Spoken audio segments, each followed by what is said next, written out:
Hello, my name is Jay Puckett. I'm Director of the Durham School at the University of Nebraska at Lincoln, President of BridgeTech Incorporated, and an Emeritus Professor at the University of Wyoming. In this video, I thought it would be helpful to tie together some of the proposed modifications to LRFD SLTS 512 concerning the axial load effects. This is a fairly complex topic, and it deviates from the practice that was used in the standard specifications for several years. Hopefully you'll find this video helpful. Here's the issue.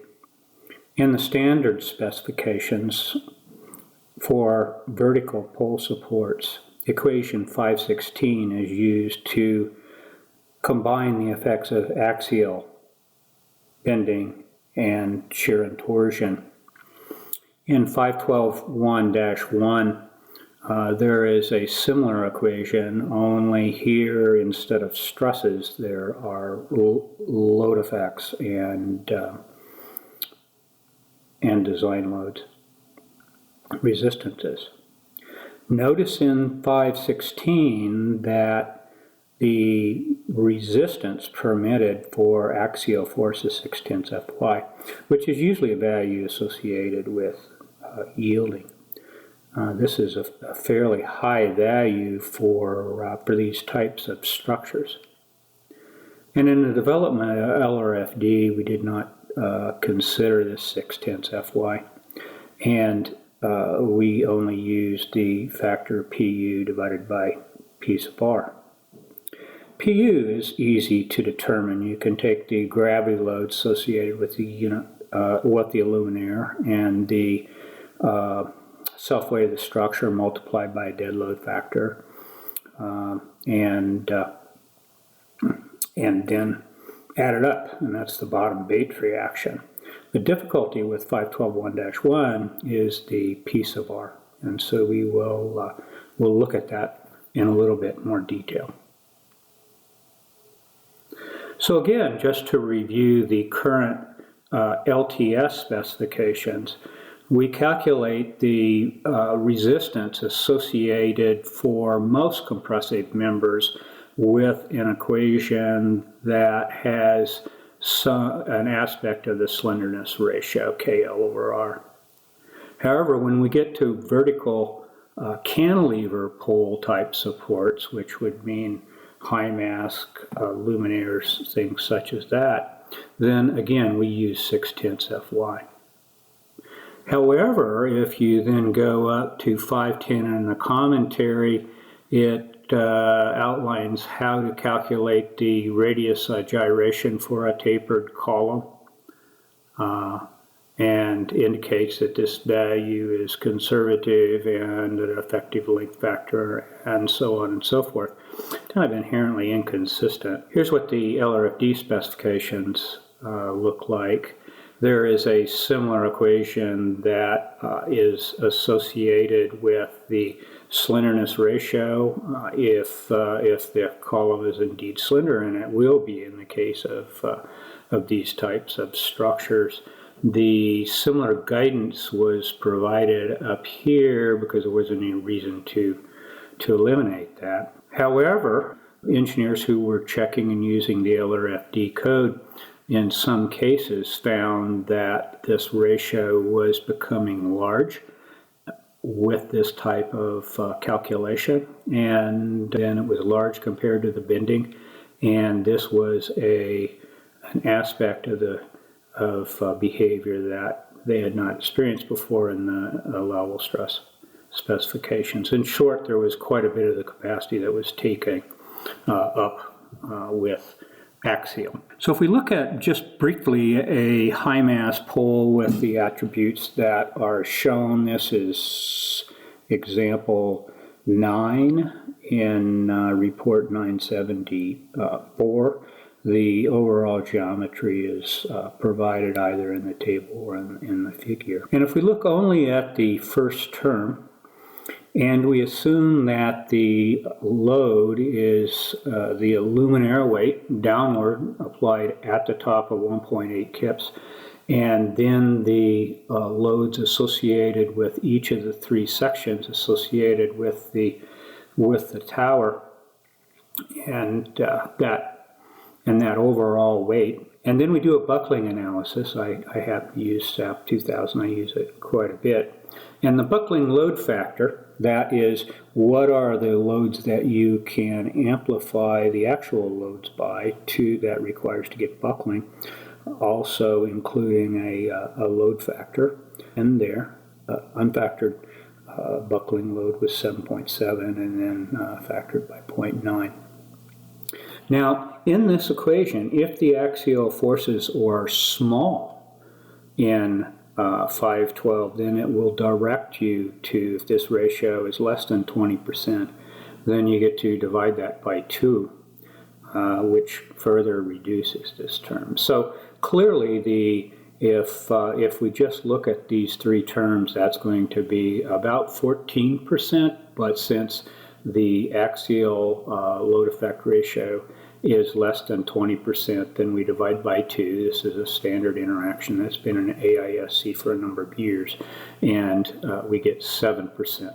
Now, this value is likely reasonable, I think, compared to the bending effects. Next, we will bring up some example calculations for two prismatic poles. I think that it's instructive to simplify this problem and to apply the concepts that are proposed here for a member that we can readily do hand calculations for.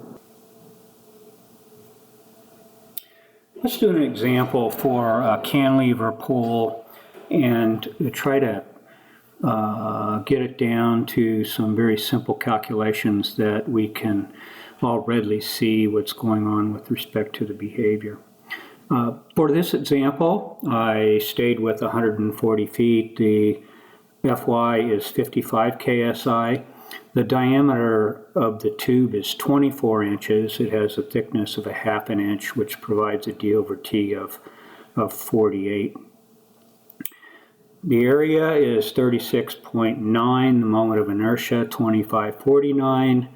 That is associated with a radius of gyration of about 8.3 and a section modulus of about 213. The plastic section modulus is 276. The shear area, I don't use that in this calculation, and nor do I use the torsional constant. Calculating the weight of the pole, again, that is a uniformly distributed load because we are assuming the pole is prismatic, is 17.58 kips. Calculating the KL over R using a K of 2 and 140 times 12 for units divided by the radius of gyration, we get 404. So we see that this is, as expected, a fairly slender pole, but not that slender compared to some typical high mass poles. We started the analysis with just some simple calculations. If we look at, we only have two loads that are applied. The wind on the luminaire, which is 2.88, and then 1.8 is the luminaire weight. So if I look at the top deflection due to wind only on the luminaire, then we take PL cubed divided by 3EI, standard equation, and we get a little bit over 60 inches or 5 feet. I developed a spreadsheet for second order analysis, and I put the same problem into my spreadsheet and I get 61.1. And then I also ran this problem in SAP 2000 and I get 61.1. The rotation at the top is 0.055 radians. And again, this is just a standard formula, and shear deformations are very small in this pole and have been neglected. Those are all first order deflections. Now let's calculate the buckling load. Just due to the luminaire, first calculating the resistance, we have pi squared EI divided by KL squared. We're going to use a K of 2, and again, substituting the values. We have about 65 kips buckling capacity for a load that's applied at the top. I used SAP and calculated then the buckling load. It turned out that SAP produced a buckling load factor of 32.6, so I took that times 1.8.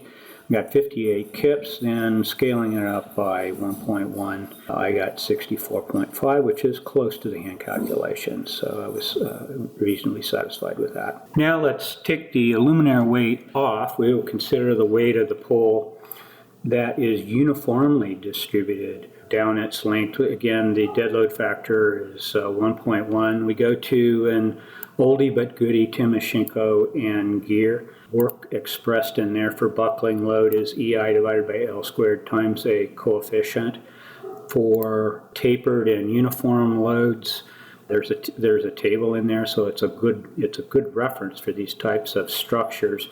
For uniform load and no taper, the coefficient M is 7.84. If you take 7.84, put it in here with the appropriate numbers, you get a critical buckling load of 205 kips. Again, running this in SAP 2000 and computing the buckling load, I got a buckling load factor at 10.16, and then times the weight and times the 0.1. And you can see it's 205 and within at least 3 sig figs, and we got that to compare okay with Timoshenko, and I only had 3 sig figs on his table. Now, if we together put the luminaire weight of 1.8 kips and then the self weight of the pole, we'll run this through SAP. This is the total weight of the structure, this is the load factor, and then the load factor is 808. So clearly this should be something that is lower than any one of the two load effects considered separately. If you do the multiplication, you get a critical buckling load of 172 kips. If we then either ratio the 1.8 plus 17 and change to the 176, we'll get 808, or we can just directly say that ratio is going to be, again, counting for the gamma dead is going to be 808, and then put in the phi of 0.9, and we get a load ratio of applied load to the buckling resistance of 0.138. Now, if you go to just for comparison, if we look at the yield stress calculation would give me 1,800 kips, which is significantly greater than 172 for this pole. So clearly buckling controls. Now, if we go to LTS 6 and we take the luminaire weight, the pole weight, divide by the area, then we'll get a stress. The allowable stress is 6/10 Fy. I think that's 33 KSI. Then we get an interaction or a performance ratio of about 1.6%. So now we compare these two. I would consider this value to be rigorously determined. We did not consider initial imperfections, nor did we consider residual stresses, but again, this is a fairly slender element and in the Euler range. So a typical factor there is 0.88 to be compared to the Euler theory if you look at the specifications. So there's significant difference here, and we'll come back and look at that a little more closely. The next thing that I did was to perform a nonlinear analysis. If you look at first order top flexion, then it's about 61 inches. If I go to my spreadsheet, that goes through 3 iterations for sway. It includes large P delta, and I get about 68.9 inches. If I go to SAP, that includes large P delta and also the axial softening of the elements due to the presence of axial load, you should get a little more than just a sway only, and you do, and that resulted in 70.2. So you can see the small P delta effects are pretty small, are on the order of about 2% of the total deflection. Now, if we use that sway, so let's say I have a handy spreadsheet to calculate what the translation is first and second orders, and in doing that, I used to use the SEP value, but you could use the other value. You get a B2 or a moment amplification, flexion amplification factor of 1.15. Now, if you go back and say, well, if B2 goes to infinity, then you can then back calculate what the approximate load ratio is for that B2, and it turns out to be about 0.14. So this is kind of an interesting result. So using this sway deflection, or you could use the bending moments at the bottom. They are about the same. Usually the amplification for moment is a little smaller than deflection. Then you get about the same result. Next, if I go to section 4, and there's an equation that enables me to compute B2 factor and to approximate the load effects for a non-prismatic pole, and compare that to the critical buckling load computed based upon the moment inertia at the base. So this has been in the specification for a good while, and was done by work by Fuhad and his students. And so the pole is prismatic, then IB and IT are the same, so the first term goes to 1, so I'm left with just the luminaire weight of 1.8.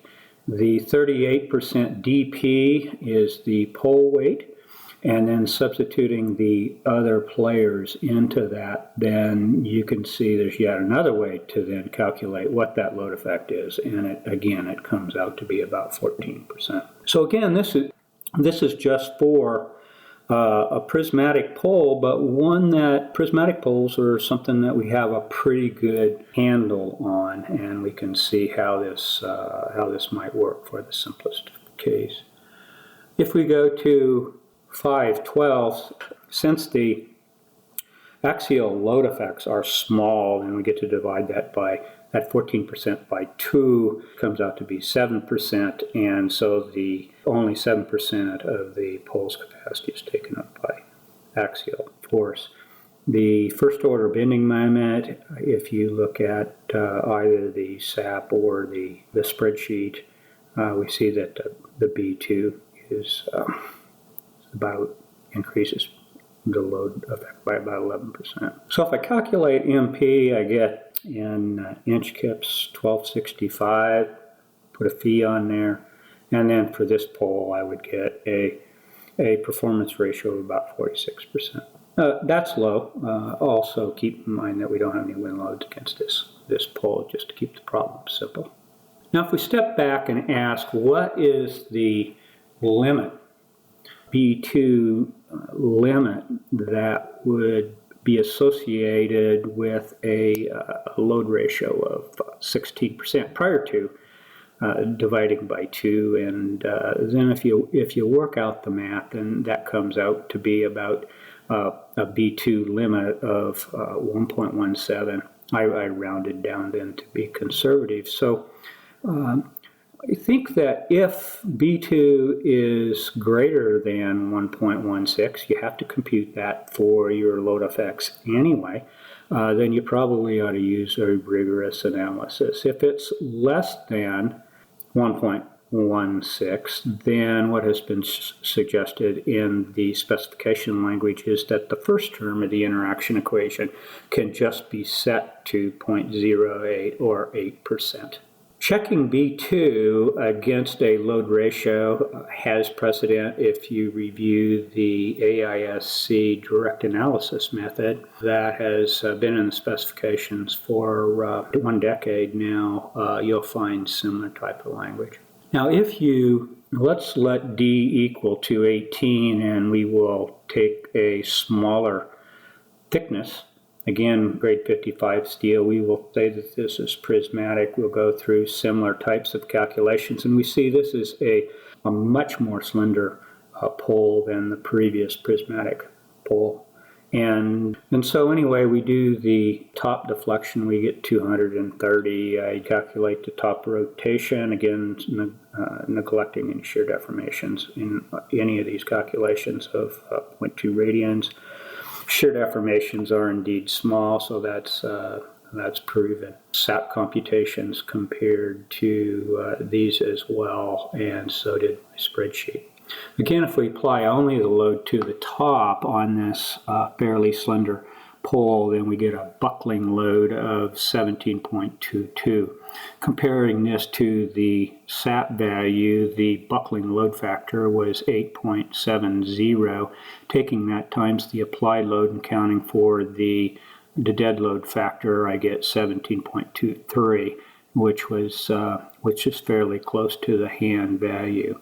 If I then take the uniformly distributed load, calculating the buckling load for that, I get about 54 kips. The weight of the pole is 17, so you can see it scales up. If I then compute that by SAP, I get 5.79, and then putting in the load factor and the weight of the pole, this weight is about 8 kips. I get 51.8, and then at this point you scratch your head and say, is that close? Based upon my experience with SAP 2000 and then comparing to calculations like this, it should be closer.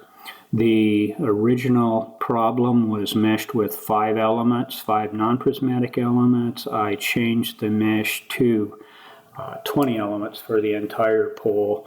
You could use 100 if you want. It would still solve instantaneously. And so now I get 54.6 compared to 54.7. So I was feeling better about that. Again, applying both gravity loads, that is the Aluminair and the self-weight, running out the SAP calculation, I get a load factor of 3.6. The total load is 1.1 times the 1.8 and the 8 kips for the load. Scaling that up, I get about 40 kips. So then just being explicit in the calculation of 1.1 times the dead load divided by phi times then the critical buckling load, then you come up with a performance ratio of 0.31. So you can see for this pole, that is a significant part of overall strength that is assigned to the axial force. So this should be captured in our specification equations. Now, if I calculate the stress due to the axial forces, I get about 600 psi. If I ratio that to 0.6 Fy, again, I'm about 2%. And so now this demonstrates my concern about the present method. The present method has no methodology or any account for slenderness. And this is a case where, granted, this is a fairly slender pole, but I get significantly different results. So now, if I calculate the top deflection with nonlinear, with side sway, with my spreadsheet, I get 306 inches. With SAP, I get 319. I'm comfortable with that because SAP includes both the axial softening due to the axial forces. The spreadsheet that I use has a bending moment on the bottom of 525, and the SAP, again, has a little more nonlinear effects, and the ratio there is about 4%. If you use an approximate method, again, this is similar to what I presented before. You get about 35% for the interaction equation and a load factor of about 2.8, then scaling it, and you get about 39%. Now, if we look at the local buckling, we calculate a lambda p, lambda r, we get 37 and 163. The d over t for this member is 57, so we're a little bit greater than lambda p. And so let's calculate the plastic bending moments, 457.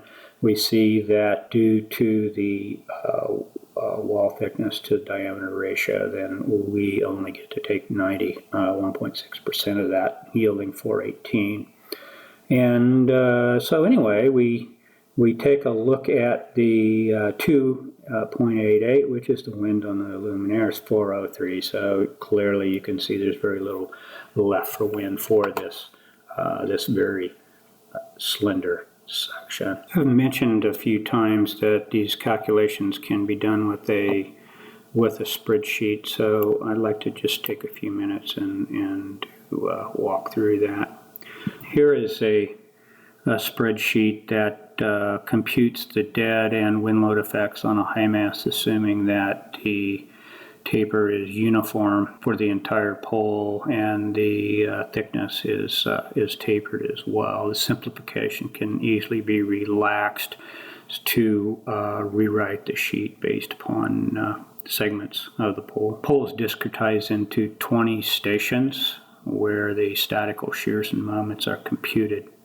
And then based upon these load effects, the M over EI function of curvature is integrated to yield the slope, and then of course if you integrate slope, will provide translation, and the resulting, then those translations are used to compute the second order load effect. These are subsequently used to repeat the process one or more times till convergence is achieved. If convergence is not achieved, then you've likely buckled the structure. Let's walk through this spreadsheet.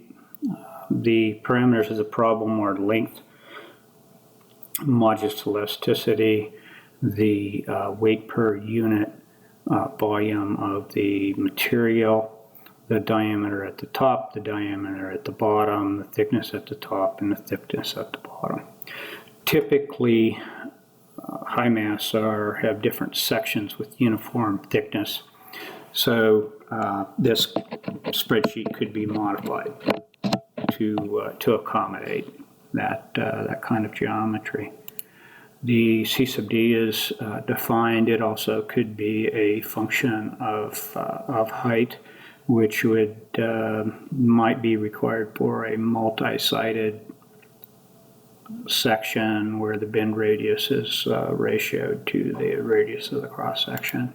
The design wind speed, the gust factor, the directionality coefficient, and the coefficients associated with the KZ coefficient to approximate the boundary layer velocity distributions are provided. Here is the luminaire EPA, the luminaire weight, and then the dead load factors for both the pole and the luminaire. And for this pole, we will use a unit load factor for the luminaire. The rightmost column discretizes the beam up into 20 different elements. These are the node locations. Here are the elevations of the nodes and the elevations in inches. Modulus elasticity from above has been assigned to each element. Here is the outer diameter of the element, the thickness, and the inner diameter from which the properties of moment of inertia, area, and section modulus may be computed. These are just interpolation formulas to get to the various diameters. So now I have CD, I have KZ. Based upon that, I can compute a pressure. Using a pressure and the length of that section, I can calculate the wind load to each of the 20 different sections.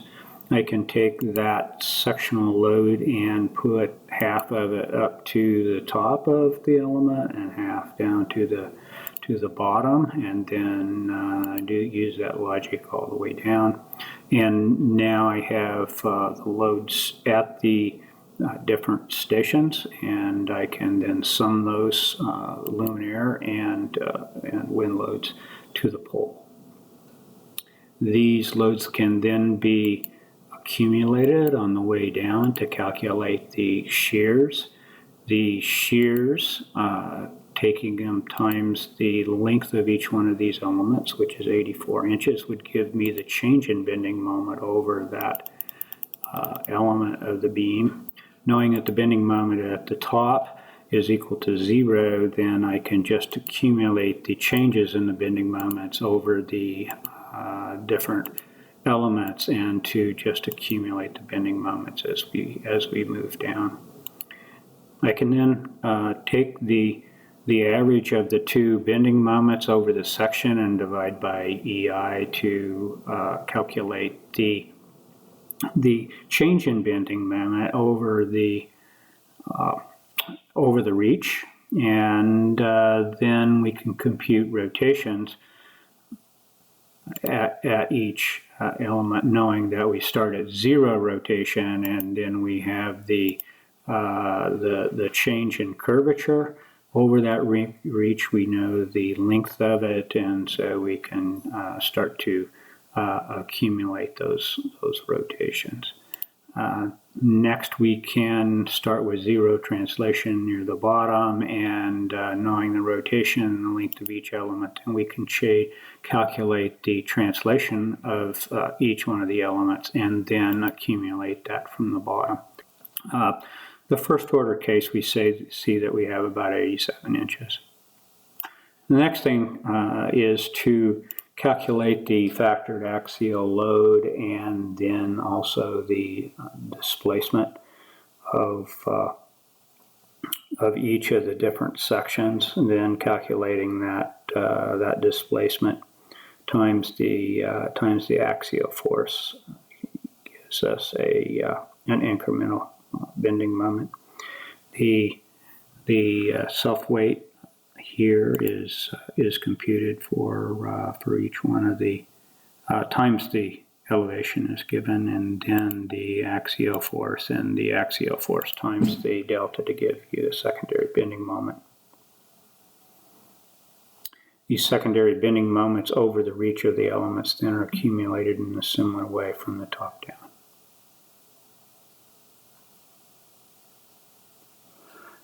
Secondary moments can be then added to the primary moments, and now we have an increase in bending moment at the bottom. We started out with 944.6, and after one iteration we're about a little bit over 1,000. We can then, knowing the bending moment, we can use the same logic to calculate the translation. We see that the translation for the second iteration is about 95. We started out with 87. All that logic can then be repeated, and we see that the translation is 95.6, and so it appears to be converging. The bending moment is 10,023. We were at 10,016, and so it appears to be converging as well. Based upon this, we can calculate the ratio to first order secondary effects and get the magnification factors as we wish for both translation and for bending moment. Knowing the section properties and the axial force, and then also the secondary bending moments and the flexural stresses can be estimated. Those can be added as necessary to the axial forces and to get the total stress.